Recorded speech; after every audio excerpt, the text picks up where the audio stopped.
Good morning, everybody. Can I thank the nearly 60,000 people that came forward to get tested in New South Wales in the last 24 hours. The testing numbers are holding up really well, and we're deeply grateful that people are coming forward to get tested. Can I especially implore people who are carrying out essential work outside their home to make sure they don't go to work if they have symptoms. Yesterday at 8 p.m, New South Wales had 24 cases of local community transmission. Half of those were cases that were exposed in the community. A number of those cases were people who were conducting work in the last few days, some with symptoms, and we can't continue to have that happen. Whilst around half of the cases were in isolation for all or part of their infectious period, the fact that half were in the community for at least a few days whilst infectious is a cause of concern, and that's what we'll be looking at in the next few days and beyond as a measure of our success. We can't afford to have people continue to have the virus going about their business. We cannot continue to allow that to happen, and we are seeing, even though we're seeing the venues that people are exposed at obviously less risk because we're all in lockdown, hospitality venues and the like are not posing a risk, but people going about their business, shopping and interacting with others is causing the virus to continue to circulate, and we can't have that happen. In too many examples, we're seeing workers who are leaving the house with symptoms or going to work with symptoms, and then inadvertently, as they're going about shopping or other activity, they're passing it on to others. So it's really important for us to stress that where you can, do your shopping online. Where you can, don't go to places where there's lots of other people, because the virus is still circulating in the community. And the purpose of the lockdown, if we want the lockdown to succeed, all of us have to minimise our movements. All of us have to minimise our interaction with others, as difficult as that is, to make sure that the lockdown is successful. We know how transmissible this variant of the virus is, and we need to respond accordingly. So can I please urge anybody who leaves the house, assume that you have the virus or that people you come into contact with have the virus, and act accordingly. This is so important for us moving forward. Dr. Chunt will obviously go through all those cases and provide more details from a medical perspective, but I just want to urge everybody to take into account that even if you're going out doing essential things like essential work, or more frequently, if you're going out just to do your shopping of essential service or products, please note that the disease is still circulating, and we don't want it to circulate further in the community. The whole purpose of the lockdown is to stop community circulation, community transmission, and that won't happen unless people stop interacting with one another, especially if they have symptoms. Can I also say how pleased I am to announce today that the New South Wales Government, through New South Wales Health, and I want to thank the entire New South Wales Health, the Secretary and Deputy Secretary Pearce, who are here today, for managing the New South Wales Government's contribution to support the federal government's vaccine rollout. I'm pleased to say, as you know, the new vaccination hub in the Hunter is underway and will be open to the public. The New South Wales Government will also be opening up a mass vaccination centre in the Illawarra in Wollongong, but also one in southwest Sydney in Macquarie Fields, which is really important to get to the southwest community. We'll also be having a major additional hub in the Sydney CBD. So in addition to the 100 sites, in addition to the mass vaccination hub we have in Homebush, which is proving to be a great success, there'll also be the one in the Hunter, in the Illawarra, in Wollongong, in Macquarie Fields, another one in Pitt Street, in addition to the 100 sites that are available across the state.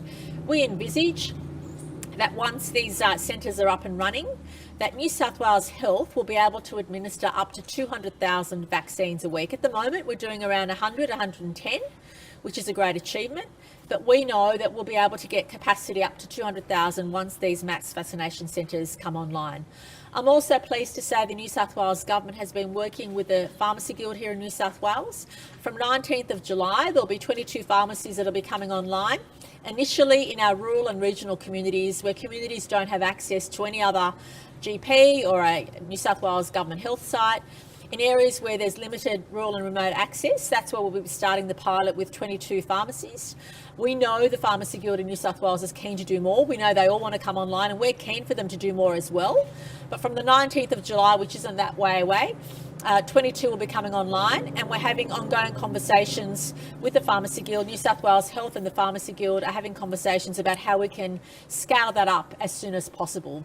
But obviously we've got to discuss issues with them with consent and other things, but we're really keen to get them on board, and at least from the 19th of July we get out of the starting blocks. 22 will be available in rural and regional communities, but we're hoping to scale that up very quickly, because we know once those extra supplies arrive, the challenge will be to having all hands on deck. So we're doing our part through New South Wales Health, through our mass vaccination hubs, our 100 sites around the state, plus getting pharmacies online. And also, of course, we'll start having conversations with the business community about having on-site vaccinations available at workplaces as well. But of course, we're also hoping more GPs will come online and that GPs will be able to scale up as well. And the Commonwealth, we understand, is having those conversations. And I just want to, again, give a good shout out to our GPs and thank them for the work they're doing.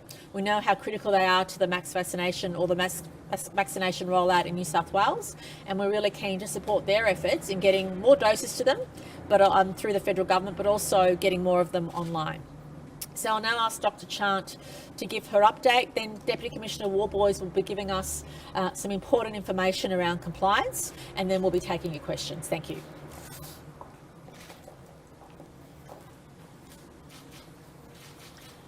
Thank you, Premier. So New South Wales recorded 24 locally acquired cases of COVID in the 24 hours to 8 p.m. last night. 17 of these new cases are linked to previously confirmed cases, with 11 of these linked cases being household contacts. 7 cases reported remain under investigation. We have had 59,941 tests, which were reported to 8 p.m. last night. So again, a big call out to the community and those undertaking that testing. Again, I need to ask you to redouble your efforts and continue to come out. I'd also like to just clarify, just because you've had a negative test on one day, if you get symptoms subsequently, it is important that you retest. So that message, those tests only tell you your status at a particular point in time. So we do acknowledge the community and thank them for many people who have gone back when they've got subsequent symptoms to get tested, but that is going to be an important component of the response. We have 2 cases in intensive care. In relation to the 24 new locally acquired cases, 12 were in isolation throughout their infectious period, and a further 9 were in isolation for part of their infectious period. However, this still means that we are seeing cases in the community infectious. Also, I'd ask the community not to delay getting a test. Don't wait to see if you've got a severe illness. Don't wait to see if your symptoms get worse. As soon as you get symptoms, go out and get a test. Again, this helps us find those chains of transmission as quickly as possible. So there were 2 of the new cases. There were no new cases linked to the Great Ocean Food Seafood wholesaler. There were 2 new cases that were linked to West Hoxton Park. There were 1 new case linked to the Crossways. There were new cases linked to the Joe Bailey at Double Bay. So again, another message is it is incredibly important that people remain, if you've been designated as a close contact, you need to remain for the full 14 days. We generally see a number of cases get picked up early, but we also see a smaller proportion of cases, people becoming positive towards the end of that 14 days. So again, please, a big call out to all of those people in isolation. If I could just pause a moment and just explain the difference between it, because we are still getting some feedback that people are confused between stay at home, isolation, what it means if you're a close contact and a casual contact. So the stay-at-home measures which are applied to those in the lockdown areas, or if you've been a returned traveller who has spent time in a lockdown area in another state, is that you are permitted to leave home for the 4 essential reasons, roughly. One is outdoor exercise, the second is getting essential food and services, and the third is obviously medical care. For the general community, there are no requirements. If you're in those categories, you need to seek medical care. If you are a close contact, it is important that you understand you need to be in isolation. So of course you have to access emergent medical care. If you need health care, reach out, but we do ask that you contact your healthcare provider if at all possible, or certainly alert the ambulance when you ring them that you are a close contact. So close contacts are in a different form of isolation. They're required to isolate themselves from all others in the household, and casual contacts are those where we ask you to isolate until you've got a negative test. But even those casual contacts, if you get symptoms down the track, you need to get retested and again isolate for that period. In terms of the cases of note, yesterday we announced a student nurse who worked at Fairfield Hospital and Royal North Shore Hospital whilst infectious from the 24th to the 28th of June. Testing of her family and household contacts has identified further cases. We're undertaking further investigations to understand the direction of transmission, but one of her household contacts is positive, and then also a close friend is close contact is also positive. Now that new healthcare worker also works at similar places to her. She works at Royal North Shore, Fairfield Hospitals and the Royal Ryde Rehabilitation Hospital.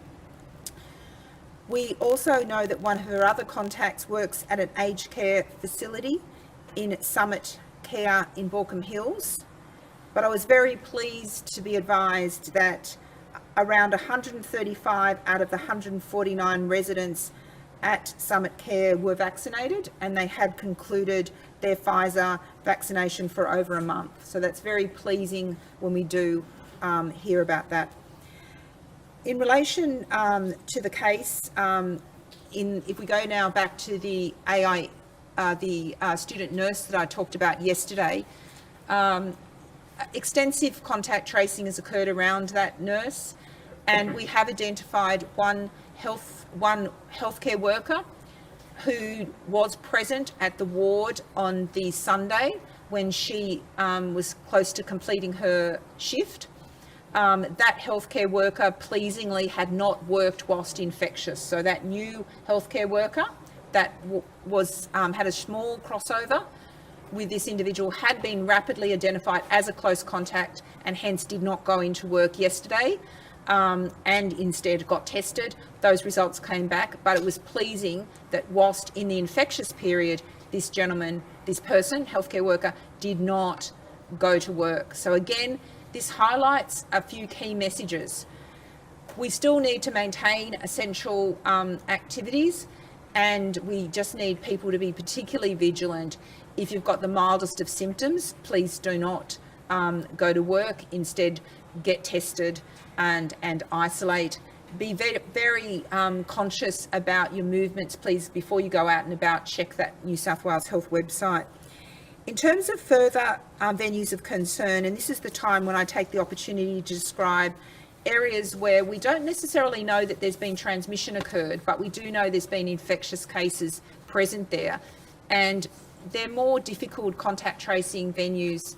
And so we just want to call out to everyone so there's strong awareness.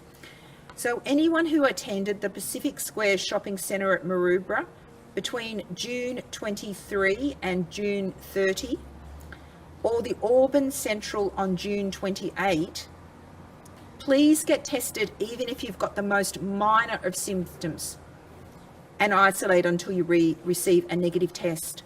And if any symptoms occur, please get retested. We do know in those centres that there were, on a number of days in Pacific Square Shopping Centre and in the one day in Auburn Central, positive cases moving about that centre. Now remember, people will be wearing masks, but masks are just one line of defence. When you're out and about shopping, please make sure you maintain that social distancing.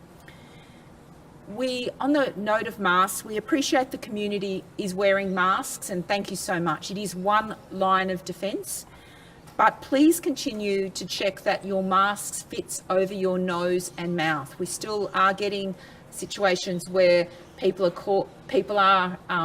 the mask is not fitting adequately. So that does afford us the greatest protection when those masks cover the nose and mouth.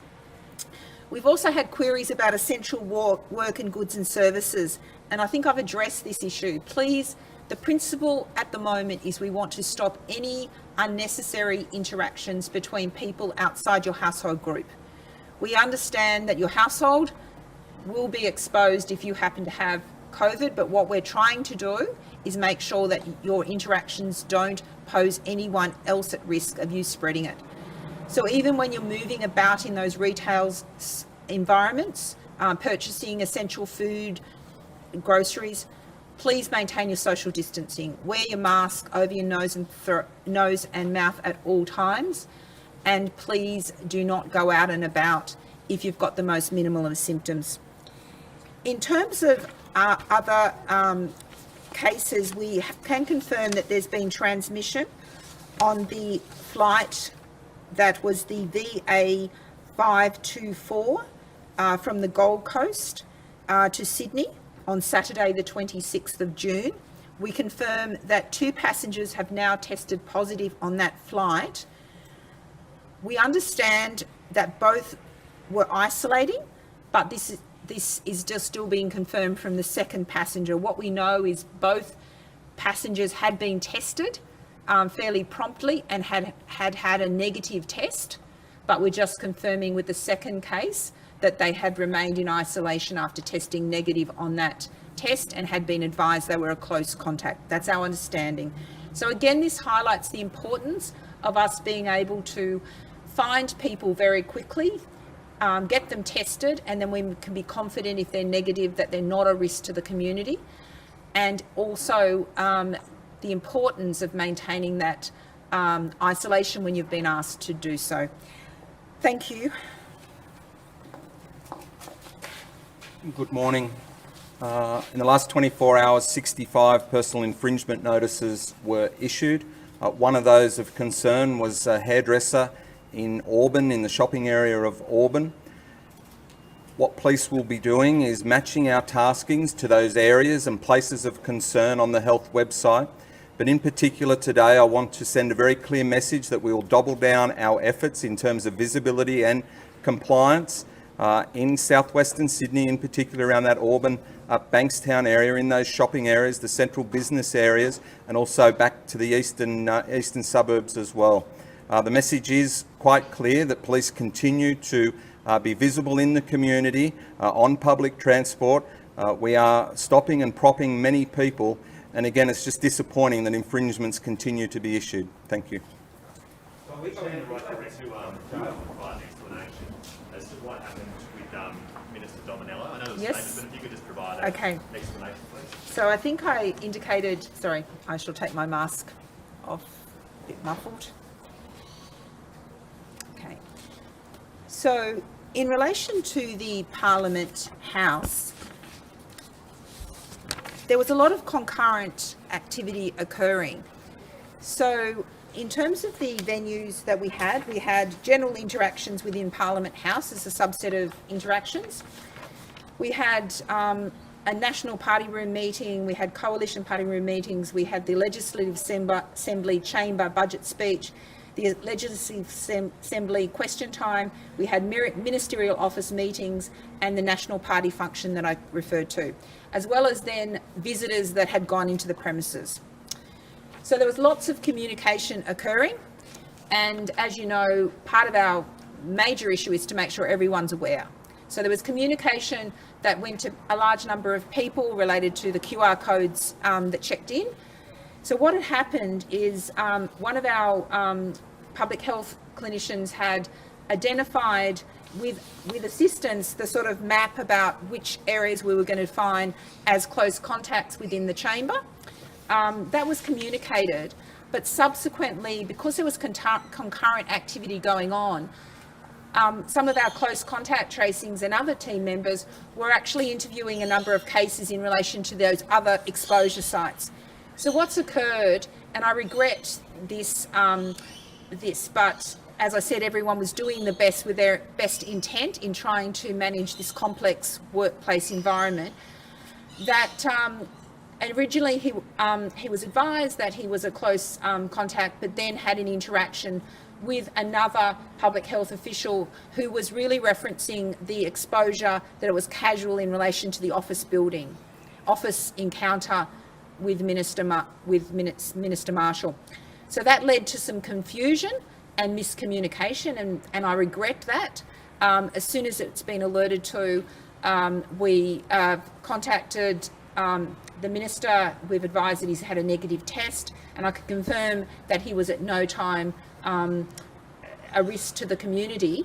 And as I said, I've apologised for the miscommunication, but it was because of that, the fact that there were concurrent activity and a failure just to reconcile that obviously being a close contact trumps being a casual contact in the two venues. We have subsequently gone through a reconciliation process to make sure that no other people are impacted. How many other people in the community, how many other close with Victor Dominello about him being reclassified as a casual contact after he had been identified as a close contact? I haven't had any. I can indicate that I've received texts from a number of people, and in all of those cases, I referred them to the public health official that was leading it. This is not a. This needs to be clear. We are following the best available evidence we have at the time. I think I've described the complexity of the environment. I think you have a feeling for that, given the number and nature of the different interactions, and people were moving as quickly as possible to get that advice, which is consistent with what we do in other settings. I regret that there was a miscommunication, and the communication could have been more efficiently done. We've identified the issue. We are now reconciling, and to date no one's raised an issue that there's been a misclassification of anyone else. Sorry, it sounds like you just said that people have texted you. So can you confirm that MPs have texted you about their classification as close Well, contact? I actually, can I just say that because this was a very complex environment, and also there were issues around MPs wanting to safely isolate in their residences, I actually had a webinar video link with the MPs over the 2 days where they was probably in the vicinity of 30 or 40 just to be talking about the emerging issues for them. And so there would have been a number of MPs that raised issues from issues that maybe they wanted to clarify the advice, clarify a text message, and a range of issues. So that was very open to a large number of people, that contact, and I'd certainly indicated that I'd follow up a number of issues that those members of Parliament raised, including things like where testing needed to be, where that provide advice on testing clinics and other things for them. Do close contacts usually get downgraded to casual contacts? How often has that happened before? Close contacts often get downgraded to casual contacts. I think I gave the example yesterday. I think one of the exposure venues we've had was a gym.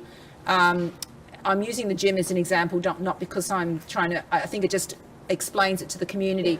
So for instance, if you've checked into a venue, we don't know when you've checked out. So it could be a restaurant.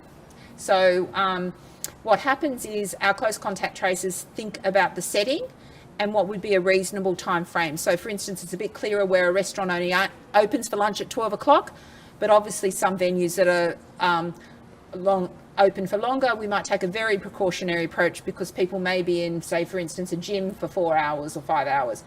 We know the time that the infectious person came into the gym and also the restaurant. So what we would do is ring a large number of people and find out when they departed. Often it's very clear because if we've texted everyone from 7 o'clock in the morning till that might have been there for the full duration, we usually allow some time at the end, given people sometimes are not precise with the exit time. We capture a large number of people, and we then ring everyone and say, by the way, when did you exit the gym? Okay, you're taken off. Even the same would apply to a restaurant where you've checked in at 7 o'clock and we've captured everyone from 7 to 10. We know the case left at only got there at 8, if you'd been really quick and gone in and out, you will subsequently been downgraded to casual. Are you able to further explain, sorry, just in your comments there, how you said, sorry, this way. In your comments you said at no time was Victor Dominello, and it says it in the statement, a risk to the community. I guess some people would then ask the question, why does he then have to return to isolation? Can you explain that? So this is a really important point. A test at a certain point in time does not determine whether you are going to subsequently develop the infection. So I'm now announcing cases that are associated with events a long time, many days ago. What we usually see with this Delta strain, and it's consistent with what we see in other strains, is we're seeing, if we're going to get transmission in an event, we often pick it up early. We're getting people picked up within, say, 48 hours. Usually the first 5 days declares the hand, and we see the most bump of cases. But there will always be the risk that further down in that 14-day period, we get a smaller number of positive cases, because the full incubation period is 14 days. So if anyone is exposed to COVID, until they are cleared of that full 14 days, they are not out of the woods from becoming a case. And we've had cases that have tested positive, they've gone in. We had a case where someone had tested negative in the morning because they were advised to do so, but actually a few hours later thought they had some symptoms, went and got another test. The test from the morning was negative. The test later in that day showed very, very low viral infectivity, but we could detect the virus then. So it is really important that the community understands a single test does not mean that you're clear of the virus, and that's why we need that full 14 days. On average, we do see most cases occurring in that blip, but we do see some cases occurring as far as day 13 and day 14. So if Victor Dominello could test positive tomorrow, wouldn't that mean that he would have been a risk to everyone here yesterday? No, because we know he's got a negative test, and so this is one of the important reasons for having a negative test. We know he was negative. He has no symptoms. If he had a negative test and he had symptoms, we take a more precautionary role and even get them retested. But Minister Dominello had no symptoms at all, tested negative. Our testing is quite reliable. If he had have had significant levels of virus, we would have detected it. Yep. Dr. Chen, if I can ask just about the Summit Care, moving to that, is your understanding whether that worker was vaccinated or not? Do you have information on that? I understand that the worker was not, but to be frank, the focus was actually making sure there was a swift and good response there. We'll obviously be looking at the issues of vaccination and status, but I was very pleased that so many of the residents had been vaccinated. And again, I implore the community to come forward for vaccination at this time. So reiterate the messages around AstraZeneca. Please come forward. If you have been vaccinated with AstraZeneca, now is not the time to delay getting your second dose. It is critical. We know that 2 doses of both vaccines give a lot of protection against severe COVID, particularly hospitalisation, including against the Delta strain. So having those 2 doses is essential. Your Queensland counterpart has this morning vigorously defended the advice she gave yesterday on AstraZeneca. Do you believe her comments have had more harm than good for the vaccine program? The advice I've given is very much consistent with the ATAGI advice. So ATAGI has considered that on a risk-benefit, AstraZeneca should be, that Pfizer is preferred for people under the age of 60. Obviously, that risk-benefit is influenced by people's individual circumstances, and obviously it can also change in terms of different settings of risk when we have community transmission. I think it's inappropriate that I comment. I haven't even had the time to review those comments or discuss with my colleague. I just want to reiterate the advice I'm providing, which is please do not delay. If you've had one dose of AstraZeneca and your time for vaccination is coming up, please do not delay. Make sure you've locked in a booking and get it.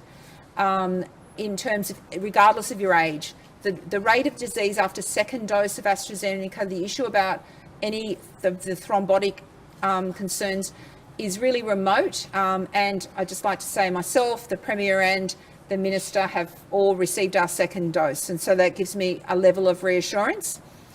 I would also like to remind people that just because you're vaccinated, don't consider you can't get the disease. Okay, what the purpose of vaccination is, we know it actually can moderate transmission, like reduce your level of infectiveness, but it doesn't mean that you can't get the disease. So again, if I'm saying, if you're an essential worker and you've got symptoms and go, oh, I couldn't possibly have COVID because I'm vaccinated, think again, get tested. Just back to the Victor Dominello situation, did he text you himself asking to be reclassified from a close contact to a casual contact? Reclassified to a close contact. So he was initially a close contact. Did he text you asking to be reclassified as a casual contact himself, directly to you via text message? Look, I've had many encounters. I haven't it hasn't been a focus. I can just reassure the community that the public health officials, there is a formal risk assessment document that had to be developed about criterion we applied in all of those settings. The fundamental issue is that there were, I think, 7 or so settings where people could have fallen in different categories. And because we were concurrently assessing people, for him there was a miscommunication, because the issue relates to the fact that the Adam Marshall identified a number of visits to rooms, individual ministers' rooms. A separate person was ringing people to assess the nature of that contact and triangulating that with other people's recollections, and that was the basis of that assessment. What should have happened was being very clear that the close contact trumped a casual contact and a failure to reconcile.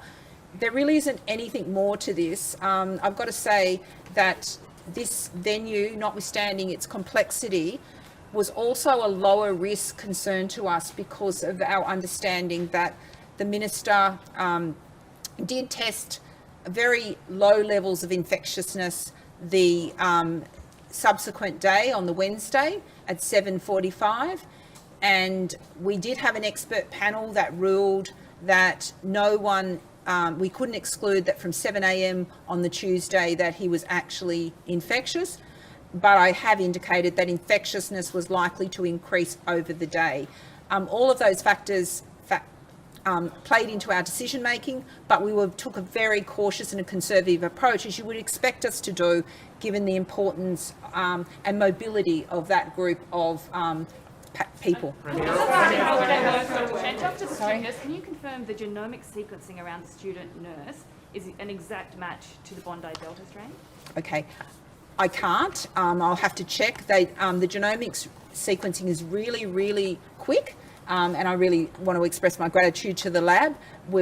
I'm sure that will be in later today, but that specimen would have only been received at the lab yesterday, so I would expect later today to have an indication. We will obviously are sequencing every case associated with the cluster, and because when you're dealing with a cluster of this nature, we know that there are other strains in other states.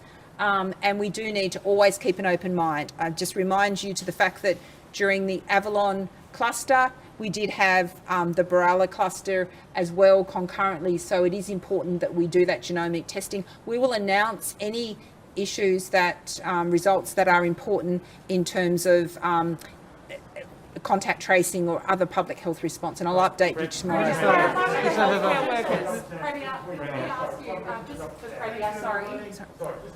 Last question, please. Was she required to be vaccinated? At the moment, there is not mandatory vaccination for all healthcare workers. Certainly, can I just say that we've had incredible access to the vaccine, and our hospitals have really prioritised getting vaccination to our health professionals. I think there's been over 200,000 vaccines administered to healthcare professionals, both across the private and public system.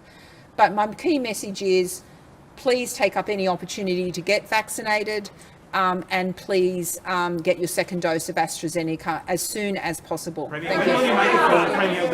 When will you make a call, Premier? I'll just answer. Can I just say? Did you speak to Victor Dominello or text him asking if there's a potential for him to be reclassified in the first instance from a close contact to a casual? You had no contact at all with Victor Dominello? No. Well, obviously he was at a press conference with me yesterday. These are matters for our health experts. And can I make this point very clear? We are in the middle of a pandemic, and my priority and the priority of my government is 8 million citizens. That will be the focus. And I just ask everybody watching and listening today to please follow Dr. Chan's health advice. Please follow the advice the government is providing.